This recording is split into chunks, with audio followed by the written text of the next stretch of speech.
오늘 본문이 이제 마가복음 8장인데 이 8장은 마가복음 가운데에서도 굉장히 다이나믹한 이야기들이 많이 있는 장입니다.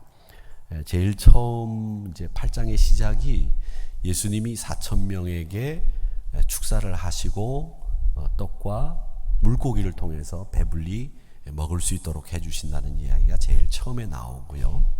그 다음 이야기가 이제 바리새인들과 서기관들이 찾아와서 예수님에게 네가 하나님 나라 이야기를 하고 있는데 하늘나라 표적을 좀 보여달라 이렇게 이야기를 하죠. 예수님에게 시비를 거는 겁니다.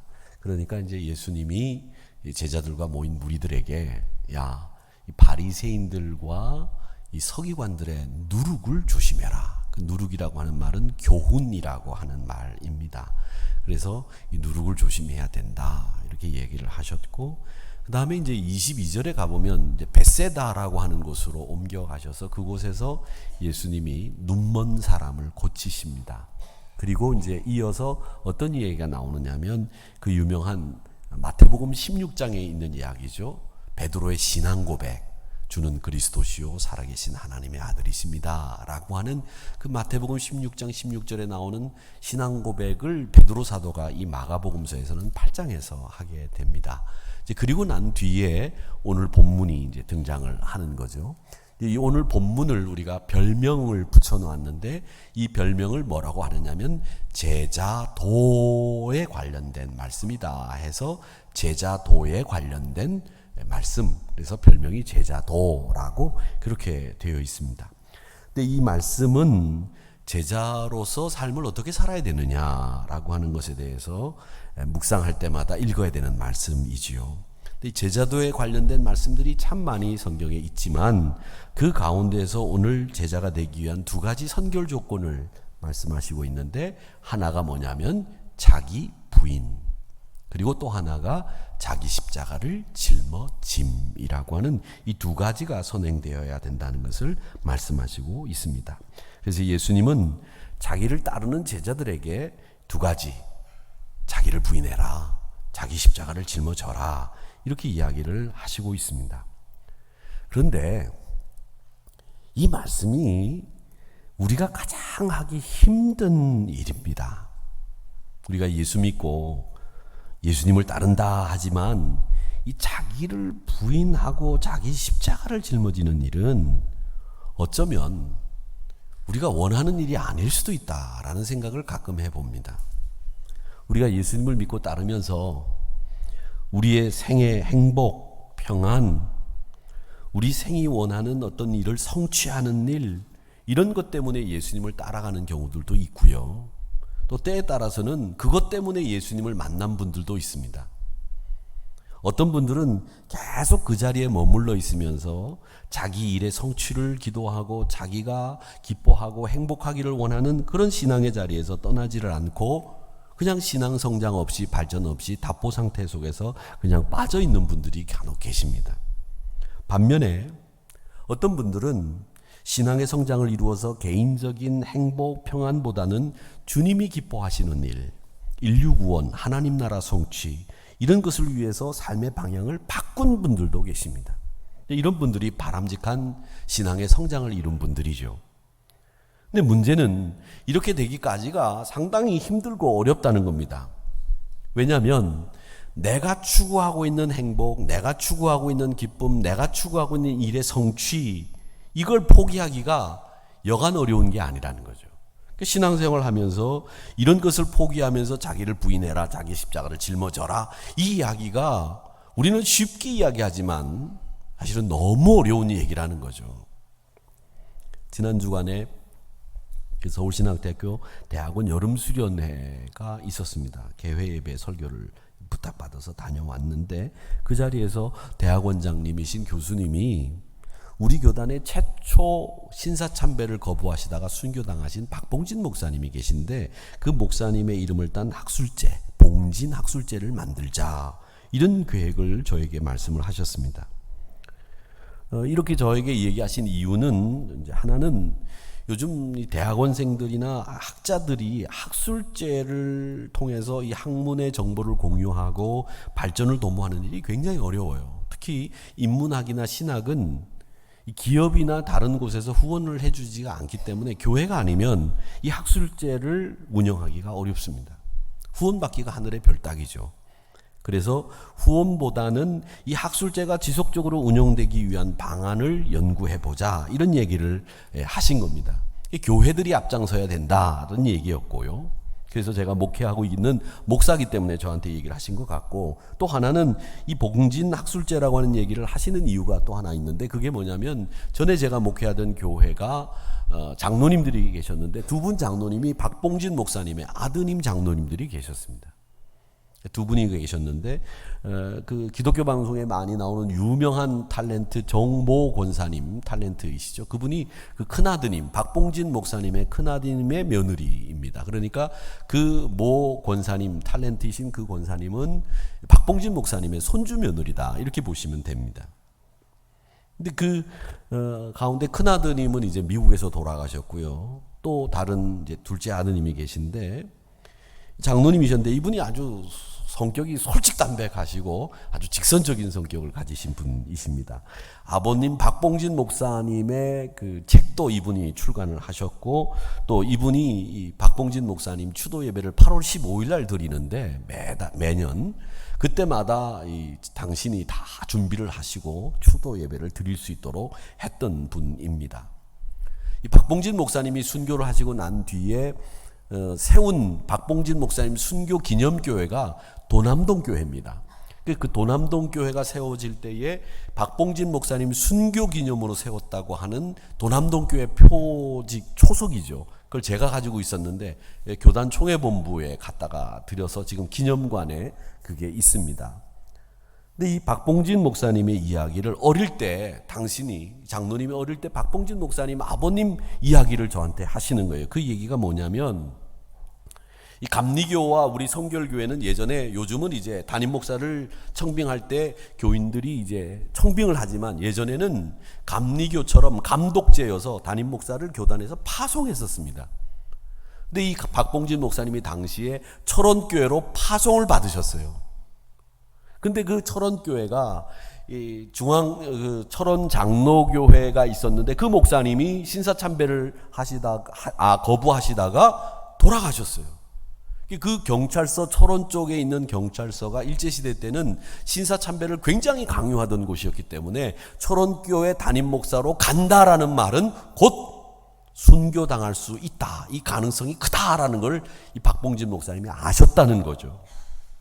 그래서 그 파송장을 받고 목사님이 거기 가기 싫다라는 이야기를 가족들에게 했다라는 이야기를 들으셨다는 거예요. 그 얘기를 하시면서 아버님이 순교자이시지만 원래 그 교회를 가기 싫어하셨다, 이런 이야기를 하셨어요. 제가 그 아드님 장로님에게 이런 이야기를 했습니다. 주님도 십자가 지시기 전에 겟세마네 동산에서 피가 땀방울이도록 기도를 하시면서 이 잔을 거두어 달라고, 지나치게 해달라고 기도하지 않으셨습니까? 그런데 주님 십자가 지셨습니다. 인간적인 고뇌 없이 누구나 죽음의 자리라고 하는 게 뻔한데 그 자리를 예라고 말하고 갈 수 있는 사람이 몇 명이 되겠습니까?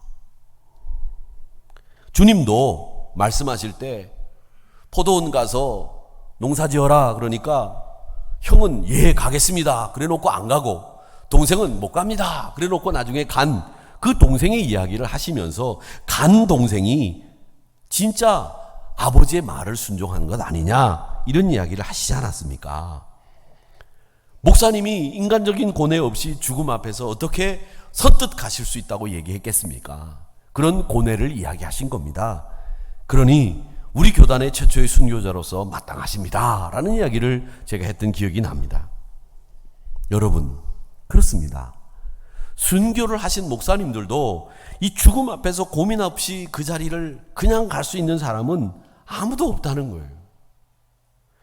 내 평안을 위해서 신앙생활을 하다가, 내 이기적인 동기에서 신앙생활을 하다가 헌신의 자리로 옮겨가고 희생의 자리로 옮겨가는 일은 있을 수 있지만, 사실 순교의 자리까지 그냥 아무런 고민 없이 가실 수 있는 분이 과연 몇 명이겠냐는 거죠. 그런데 오늘 이 말씀, 너를 부인해라, 네 십자가를 지라 라는 이 말씀은 지금 평안의 자리에서, 네가 평안을 추구하는 신앙의 자리에서 헌신의 자리로 네 신앙의 자리를 옮겨라, 바꾸어라, 이 이야기를 하시고 있는 겁니다. 그 명령을 너를 부인해라, 네 십자가를 져라, 이렇게 이야기하시는 겁니다. 그래서 이 십자가를 지는 자기 부인과 자기 십자가를 짊어지는 데는 두 가지 긍정과 부정이 있는데, 부정은 뭐냐 하면 자기를 부인하는 거예요. 이 자기를 부인하라는 말은요, 자기 인격을 부인하거나 무조건 다 순교자로 죽으라는 얘기가 아니고요, 회의나 의심하는 사람처럼 모든 것을 부인하라는 이런 얘기도 아니고요. 이 말씀은 자기중심, 이기적인 동기를 따르는 거, 내 인생의 출발점이 다 나로부터 시작되는 거, 그래서 자기가 우상이 되어 있는 자신의 삶, 그걸 신앙의 원인으로, 동기로 삼아서는 안 된다. 그걸 강력하게 말씀하시는 내용이 오늘 본문의 내용입니다. 이건요, 심리학에서 이야기하는 자아상실하고는 다른 거예요. 자아상실은 자기가 없는 거예요. 자기 주장도 없고, 자기 뜻도 없고, 자기 가치도 없고, 자기가 생각하는 것도 없는 거예요. 완전히 남의 생각대로 사는 거, 그게 자아상실이죠. 자신의 뜻을 숨기거나 자신의 뜻을 포기하거나 주장할 줄 모르는 사람은 자아상실의 사람. 근데 그런 사람이 아니라는 거죠. 자기 부정이라고 하는 것은 자기 정체성도 있고, 자기 가치도 있고, 자기 주장도 있고, 자기 뜻도 있어요. 그런데 예수님 만나고 난 뒤에, 하나님 만나고 나고 하나님의 뜻을 깨닫고 나니까, 아하, 하나님의 뜻 앞에서 내가 내 뜻이나 내 주장을 해야 되는 것이 아니라 하나님의 뜻 앞에 내가 무릎 꿇어야 되겠구나, 순종해야 되겠구나, 그게 자기 부정이라는 거예요. 하나님과 내가 만났을 때에, 하나님과 내가 만났을 때에 내가 하나님 앞에서 나를 꺾을 수 있는, 그래서 내가 주님 앞에, 주님의 말씀 앞에 순종할 수 있는 이런 모습으로 살아가야 되겠다라고 하는 것을 말씀하시고 있는 겁니다. 우리 믿음의 사람들이 살아갈 때 참 여러 가지 일들이 많이 일어나죠. 그런데 그 일들이 일어날 때에 여러분, 어떤 일들을 여러분들은 제일 우선으로 생각을 합니까? 저는 이런 생각을 해봐요. 우리가 살 때 우리 안에서 내 뜻, 내 의지, 이게 인생의 출발점이 이렇게 된다면, 항상 그게 내 인생의 출발점이 된다면 그게 정말 하나님이 기뻐하시는 삶일까? 그런데 우리가 얼마나 많이 내 뜻과 내 이기적인 생각에서부터 우리 인생을 출발하냔 말이죠. 이것을 부정하고 하나님 뜻 앞에서 내가 철저하게 엎어지는 거, 그게 자기 부인입니다. 이게 바로 부정의 요소죠. 그 다음 긍정의 요소는 자신의 십자가를 짊어지는 겁니다. 예수를 믿는다고 하는 것은 전에 받아들일 수 없었던 그 말씀 앞에서 내가 그 말씀을 받아들이면서 내 모든 것을 내려놓는 것, 그게 예수 믿는 거예요. 자기의 무거운 짐을 십자가 밑에 내려놓고, 내 욕심을 내려놓고, 내 마음을 내려놓고 옛 생활로부터 단절하는 것, 그렇게 옛 생활로부터 단절하고 내가 내려놓게 되면 내가 새로운 책임과 사명이 생기게 되는데, 그 책임과 사명을 감당하려면 당연히 그 책임과 사명을 감당하는 데 필요한 수고와 고난이 따라오게 되는 거죠. 그걸 짊어지는 게 자기 십자가를 지는 거예요. 예를 들자면 지금 2019년 6월 13일 12시 15분인데 여러분, 우리가 예수 안 믿었다면 오늘 휴일, 주일이 일요일이지 않습니까? 오전 내내 이불 속에서 편안하게 쉬다가 이제 점심 뭐 브런치처럼 이렇게 점심 먹고 오후에는 어디 영화관에 가서 기생충 보든지 뭐 아니면 뭘 보든지 이렇게 보시면서 맛있는 거 보면서 지낼 수 있는데, 여러분 아침 일찍 꽃단장 하시고 이제 여기 오셔서 예배를 드리지 않습니까? 내가 예수를 안 믿었었다면 오늘이 일요일이고요. 오늘 이 시간까지, 지금 이 시간까지 그냥 뒹굴뒹굴 하고 계셔도 뭐 별 누가 야단치는 사람 없으셨을 거예요. 그런데 내가 예수 믿기 때문에 예배 자리를 지키기 위해서 일찍 일어나서 꽃단장하고 이 자리에 나오신 거예요. 얼마나 많은 수고를 하셨습니까?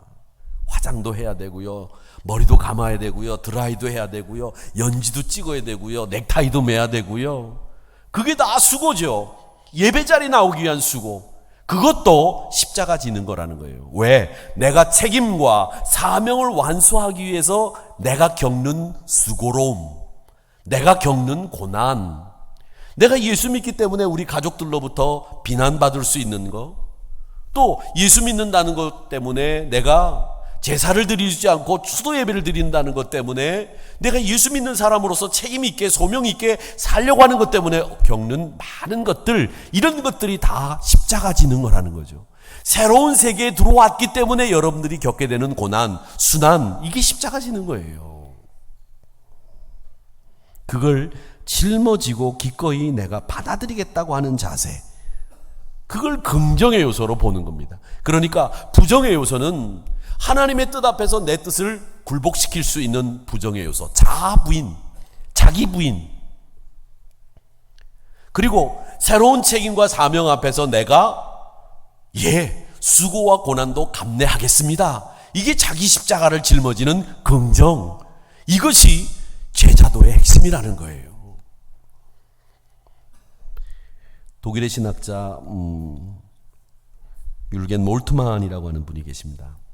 굉장히 유명한 신학자이고 살아있는 신학자 중에서는 최고 유명한 독일의 신학자입니다. 희망의 신학이라고 하는 책을 쓰신 분이고 많은 목사들이 논문을, 이분의 책을 가지고 썼습니다. 우리 서울신학대학에도 이 몰트만 밑에서 공부하신 교수님들이 여럿 계시죠. 이분이 어떤 얘기를 했느냐면 이런 이야기를 했습니다. 그리스도를 따르는 이 신자들에게 이 십자가라고 하는 것이 시대마다 다르게 우리에게 나타났다는 거예요. 시대마다 다르게. 요약해서 말씀을 드리면 예수님이 이 땅에 오셔서 사역을 하시고 난 뒤에 부활승천하셨을 때, 그때 이 세상은 잡신, 우상, 미신들, 이런 시대였다는 거죠. 그때 예수님이 하늘나라를 선포하면서 제자들을 삼으시고 제자들에게 당신의 복음을 전하라고 위임을 하시고 이제 부활승천하셨는데, 그때의 십자가는 주님, 우상과 미신과 잡신들이 우글거리는 세상 속에서 하나님만 따르겠습니다. 네가 나를 사랑하느냐? 예, 제가 주님을 사랑합니다. 네 양을 먹여라. 네가 정말 나를 사랑하느냐? 예, 그렇습니다. 네 양을 먹여라. 이렇게 그 시대의 십자가는 순종의 십자가, 주님을 따르겠다고 하는 순종의 십자가로 나타났다는 거죠. 그러다가 기독교가 313년에 밀라노라고 하는 곳에서 칙령을 발표하면서 예수를 믿어도 좋다, 콘스탄틴이라고 하는 황제가 그렇게 선언하면서 기독교가 나중에는 국교가 되고 기독교가 세력을 얻게 되고 힘을 얻게 됩니다. 재산도 많아지게 되고 교회가 권력을 가지게 되는 거죠. 심지어 황제도 바꿔치는 교회가 되죠. 그 세계 지배자들 앞에서 그때의 십자가는 어떤 십자가였느냐, 그때의 십자가는 어떤 십자가였느냐 하는 거죠. 그때의 십자가는 교회가 권력 앞에서 권력을 쥐고 흔드는 교회가 아니라 이제는 하나님과 대면하는 그런 교회와 성도가 되기 위해서 그때 십자가는, 그때 영성을 가진 신자들은 어디로 갔느냐? 사막으로, 별빛만 비치는 동굴 속으로 들어갔다는 거죠. 그게 수도사적인, 수도원적인 삶으로 십자가가 드러났다는 거예요. 그 전에는 어떤 일이 있었습니까? 기독교인들이 박해를 당하지 않았습니까? 어떤 박해를 당했습니까?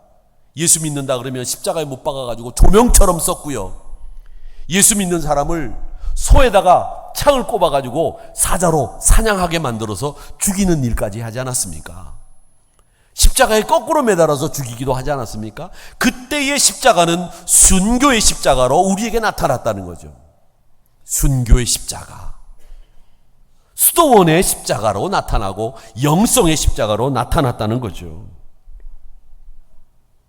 그때에 나왔던 유명한 책이 바로 토마스 아 캠퍼스의 그리스도를 본받아라는 책입니다. 책을 요즘에 많이 안 읽으시지만 우리 그리스도인이라고 하면 여러분들이 꼭 읽으셔야 되는 책이 이 그리스도를 본받아라고 하는 토마스 아 캠퍼스의 책입니다. 철로 역정도 읽으셔야 되지만 파스칼의 팡세도 읽어야 되지만 이 책은 꼭 읽으셔야 되는 책입니다. 이 책은 중세시대 수도자들의 유일무이한 수도적인 지침서에 있었을 뿐만 아니라 기독교 역사에 있어서 영성 생활을 하는 사람들에게 가장 사랑받는, 신학교 학생들이 제일 먼저 들어가서 읽어라 라고 교수님들이 얘기하는 첫 번째 책이 이 책입니다. 그렇게 십자가들이 시대마다 다르게 나타났다는 거죠. 그런데 오늘날 우리 교회와 성도들이 져야 될 십자가는 어떤 십자가냐는 거예요. 어떤 십자가냐? 몰트만은 사랑의 십자가라고 이야기를 합니다. 사랑의 십자가. 요즘 이 시대가 어떤 시대입니까? 몇 가지로 요약을 해보면 이 시대는 고도로 기술화된 사회죠. 이제는 너무나 많은 기술들이 우리에게 다가오고 있기 때문에 어떤 정도의 기술이 우리에게 다가올지 모르겠습니다. 저에게도 제 침대 옆에 요만한 동그란 스피커가 하나 있습니다. 그 스피커를 제가 항상 부릅니다. 뭐라고 부르냐면 아리아라고 부릅니다. 아리아, 오늘 몇 도? 오늘 도곡동의 날씨는 27도, 미세먼지는 좋습니다. 이렇게 얘기합니다. 제가 심심할 때 가끔 이럽니다. 아리아, 너 바보지? 그러면 아닙니다. 저는 잘 이해를 못하고 있습니다. 이렇게 얘기해요. 근데 여러분 아세요? 아이폰의 시리는 내가 사랑한다 그렇게 얘기를 하면 대답을 안 해요. 근데 이 아리아라고 하는 녀석은 내가 너를 사랑한다 그러면 저도 주인님을 좋아합니다 이렇게 얘기합니다. 아이폰이라는 녀석은 절대 나를 좋아한다는 말 안 해요. 안 해보셨죠? 아이폰 가지고 계신 분들 해보세요. 안 합니다. 미국에서 와서 그런지 한국 사람들 별로 안 좋아해요. 고도화된 기술 사회예요. 근데 여러분, 이렇게 기술이 고도화되어 있고 정말 우리 인간들이 살기 편한 세상이 돼 있는데 우리 인간들의 상황은 어떻게 돼 있느냐? 경직될 대로 경직돼 있어요. 이 말은 뭐냐면 우리 인간들이 너무나 무감각해져 있다는 거죠. 사람이 죽었다라는 소식은 이제 별스러운 소식도 아닙니다. 예전에는 남편이 아내를 때렸다 해도 큰 뉴스거리가 됐는데 이제는 남편이 아내를 때렸다는 건 뉴스거리가 안 된 지 오래고 이제는 아내가 남편을 때린다는 것이 뉴스거리가 되더니 이제 더 나아가서 아내가 부인이 남편을 죽이는 것이 뉴스거리가 됐어요. 근데 그것도 별로 그렇게 충격을 주는 게 아닙니다. 그런데 더 충격을 주는 얘기는 여자가 아내가 남편을 죽여요. 근데 죽이는 방법이 너무 잔인해서 이 언론에 그 방법이 안 나왔다는 거예요. 어떻게 죽였는지는. 근데 그런 사람들이 우리 주변에 있는 이런 사회 속에서 우리가 살고 있다는 말은 뭐냐면 우리가 이제는 너무나 무감각해져 있다는 거예요. 여러분 바늘로 이렇게 찌르면 여러분 피부가 아프고 느껴지지만 우리 영, 우리 마음은 이제는 아무리 대꼬챙이로 찔러도 감각이 없는 상태가 돼버렸어요. 그게 지금 우리가 살고 있는 시대라는 거죠. 이런 무감각한 시대, 이런 시대에 우리가 져야 될 십자가가 뭐냐? 몰트만은 그게 사랑의 십자가라고 소개하고 있습니다. 순종의 십자가였던 것이, 순교의 십자가였던 것이, 수도사적인 삶을 살기 위해서 살았던 그 십자가가 이제는 사랑의 십자가가 되어 우리가 그 십자가를 져야 된다는 겁니다. 근데 그 십자가가 어떤 거냐? 십자가의 비밀을 여러분 아시지 않습니까? 이 십자가는 페니키아로부터 시작된 페르시아, 로마의 사형틀입니다. 사람을 죽이는 것이에요. 그러니까 여기서 사람이 죽어야 되는 거죠. 우리가 터부시하는 죽음, 그거의 상징이 십자가라는 겁니다. 그런데 우리가 왜 이걸 걸어놓고 지금 예배당 한가운데 걸어놓고 이걸 바라보고 우리의 신앙을 다시 한번 정리하고 십자가를 바라보며 감동받고 십자가를 바라보며 사랑을 느끼느냐? 그 안에는 죽음을 넘어선 생명의 신비가 그 안에 자리 잡고 있기 때문입니다. 바로 그겁니다. 십자가에서 죽는 것으로 끝나지 않고 새로운 생명으로, 생명은 새로운 부활체로 태어난 것, 그게 십자가의 신비인 줄 믿습니다. 생명. 그 십자가의 신비스러운 힘을 보여줄 수 있는 이 시대의 십자가는 뭐냐? 바로 사랑의 십자가다라고 하는 겁니다.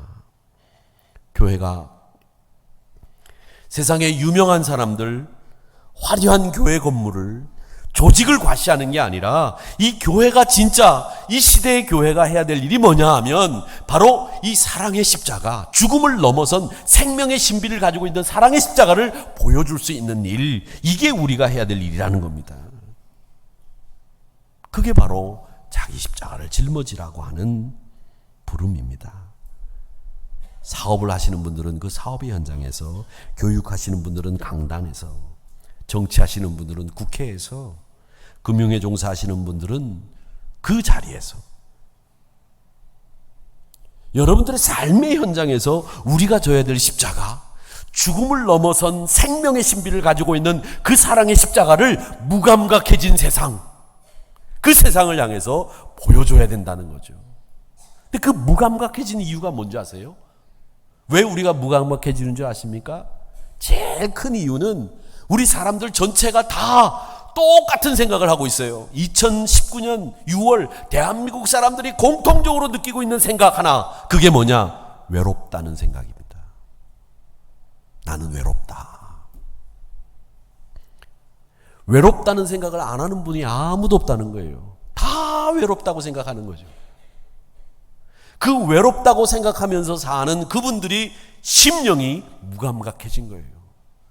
그 무감각해진 그 심령에 사랑의 십자가를 우리가 짊어져야 그 무감각해진 외로워 못 살겠다고 하는 그 사람들을 향해서 사랑의 십자가를 짊어져야 만물을 새롭게 하시는 하나님의 능력을 보여줄 수 있다는 거죠. 여러분의 심령이 무감각해진 이유, 그게 바로 외로움 때문이에요. 외로움. 그래서 어떻게 하면 그 외로움을 벗어날까 싶어가지고 애를 쓰는 거죠. 그 십자가가 굳게 닫힌 영혼의 문을 열고 보지 못하게 하는 눈을 뜨게 하고 닫힌 마음의 문을 열어주는 거예요. 만물을 새롭게 하시는 하나님의 새 역사는 어디서부터 시작됐느냐면 십자가에서부터 시작이 됐습니다. 새로운 피조물의 삶의 시작 역시 그리스도의 십자가에서 시작이 된 겁니다. 외로워서 밤잠 못 자는 우리 현대인들을 향해서, 그 심령이 무디어져서 무감각해진 그 현대인들을 향해서 우리가 져야 될 십자가가 뭐냐? 사랑의 십자가라는 거예요. 그 사랑의 십자가가 죽음을 극복하고 생명의 신비를 안고 있는 십자가이기 때문에 그걸 우리가 짊어지자는 거예요. 거기에서 하나님의 사랑을 보게 된다면 교회가 해야 될 일을 제대로 한 것이죠. 교회가 좀 능력이 없으면 어떻습니까? 교회가 좀 무슨 일을 하다가 잘못할 수도 있어요. 회장님이 실수할 수도 있고 임원들이 잘못할 수도 있고. 그런데 이거 실수하는 법이 없어요. 사랑의 십자가 지는 건 실수하지 않아도 되는 거고 하지 않을 수 있습니다. 그걸 져야지 그게 교회다운 거죠. 멋진 건물이나 화려한 조직이 교회가 아니라는 거예요. 아프리카 우간다에 있었던 얘기입니다. 우간다는 옛날에 그 독재자 이디 아민이라는 사람이 있었어요. 기억하시는지 모르겠는데 이디 아민 아주 이렇게 아주 흉악하게 생긴 독재자였어요. 무자비하게 사람 죽이고 말이죠. 자기 정권을 유지하기 위해서. 그런 사람이 이디 아민이었고, 그 이디 아민이 우간다의 대통령으로 있을 때 세계 뉴스가 나오면 꼭 이디 아민이 한 번씩 끼어서 나와가지고 사람들의 치를 떨게 했던 사람이 이디 아민입니다. 악명 높은 사람이죠. 그 우간다 이디 아민이 대통령이 있을 때 케파 셈팡키라고 하는 목사님이 목회하시는 교회가 우간다에서 영향력 있는 교회였습니다. 간혹 목사님이 설교를 하시다가 이디 아민을 비판하는 설교를 종종 했다고 합니다. 제가 지지난주 금요일 날 했던 설교처럼 말이죠. 독재자에게 억압을 당하는 백성들을 위로하는 설교도 하셨습니다. 이게 정부에 알려지고 이디아민 귀에 들어갔어요. 부활절 아침 목사님이 예배를 드리고 났는데 5명의 비밀 경찰이 목사님을 찾아왔습니다. 이 말은 뭐냐면 목사님을 죽이겠다. 즉결 처형을 하려고 비밀 경찰이 찾아온 거예요. 사무실에 이 샘판키 목사님을 데리고 들어가서 총을 겨누면서 반국가 사범을 처단하라고 하는 명령을 받고 처단하기 위해서 우리가 왔으니 공개 처형을 한다. 판결문을 읽고 총을 쏘려고 했는데 목사님이 이미 각오했던 것처럼 태연스럽게 온유하게 대답을 했습니다. 오늘 부활절 아침입니다. 내가 죽는 건 두렵지 않은데 저에게 2분간만 시간을 주시면 내 생을, 내 목회를 마무리하려고 합니다. 시간을 주십시오. 그 시간을 2분간 기도 시간을 허락을 받고 무릎을 꿇고 하늘을 향해서 또박또박 큰 소리로 기도했습니다. 하나님 아버지, 우간다의 통치자인 이디아민을 용서해 주시옵소서. 그리고 그 명령을 원치 않으면서도 받들어야 하는 이 불행한 5분을 용서해 주시옵소서. 그리고 이 우간다 국민들에게 자유를 주시옵소서. 내 사랑하는 조국이 사랑의 땅, 의의 땅이 되도록 도와주시옵소서. 나의 죽음으로 다시는 이 땅에 이런 비극이 되풀이되지 않도록 도와주시옵소서. 그렇게 간절하게 기도했습니다. 기도하는 목사님의 눈에서 눈물이 하염없이 솟아났고 그 기도를 들었던 비밀경찰 5명도 눈물을 흘리면서 그 앞에서 같이 울었습니다. 우리가 엄청난 실수를 했군요. 목사님, 오늘 제가 못 뵌 것으로 목사님의 기도를 가슴에 새기고 못 본 것으로 하고 저는 돌아가겠습니다. 그리고 조용히 사무실을 빠져나갔다는 얘기입니다. 여러분, 이 세상에서 가장 강한 게 뭔지 아십니까? 어떤 사람은 돌이라고 합니다. 근데 그 돌을 쇠가 부숩니다. 근데 그 쇠는 불이 녹입니다. 불은 누가 끄느냐? 물이 끕니다. 그 물은 수분이 돼서 구름이 흡수합니다. 그 구름은 바람을 만듭니다. 그 바람은 사람을 어떻게 할 수는 없어요. 근데 그 사람이, 바람도 이기는 그 사람이 제일 무서워하는 게 뭐냐면 죽음이에요. 근데 그 죽음을 극복하는 게 뭐냐면 십자가입니다. 십자가. 그래서 이 십자가는 죽음을 극복하는 생명의 신비가 그 안에 들어있기 때문에 우리가 이 안에 걸어두고 매일 바라보는 거예요. 죽음을 넘어선 생명의 신비. 그 십자가를 우리가 짊어지고 무감각해지고 외로워서 진저리 치는 이 세상을 향해서 사랑의 십자가를 짊어져야 된다. 이게 오늘날 이 십자가를 짊어져야 된다고 하는 의미입니다. 우리가 누굽니까? 우리 예수 믿는 사람 아닙니까? 우리가 뭘 해야 됩니까? 뭘 하시겠습니까? 십자가의 비밀, 죽음의 형틀이지만 이 안에 생명이 있다는 것을 말할 수 있는 사람이 우리들밖에 없습니다. 이 십자가가 이 안에 생명이 있습니다. 이걸 말할 수 있는 사람이 누가 있냐고. 우리 그리스도인밖에 없잖아요. 우리 주님이 이 십자가를 지시고 난 뒤에 승리하신 게 아니라 승리하시고 십자가를 지셨어요. 잘 아셔야 됩니다. 승리하시고 십자가를 지신 거예요. 여러분들이 십자가를 지는 순간에 승리하는 게 아니라 여러분들이 십자가를 지면 벌써 여러분은 이기신 거예요. 승리하신 거예요. 그게 바로 십자가가 가지고 있는 자랑이요, 십자가가 가지고 있는 멋진 모습이라는 겁니다. 그 십자가의 비밀. 외로워서 너무 무감각해진 이 세상을 향해서, 무뎌진 이 세상을 향해서 이 사랑의 십자가가 죽음을 극복한 생명의 신비가 있다고 하는 것을 짊어짐으로 보여줄 수 있는 저와 여러분. 내 뜻이 하나님의 뜻과 상충될 때에 하나님의 뜻 앞에서 내가 굴복하고 철저히 그 앞에서 무릎 꿇는 자기 부인, 이것을 통해서 제자의 삶을 살아가는 저와 여러분이 되시기를 주님의 이름으로 축원합니다.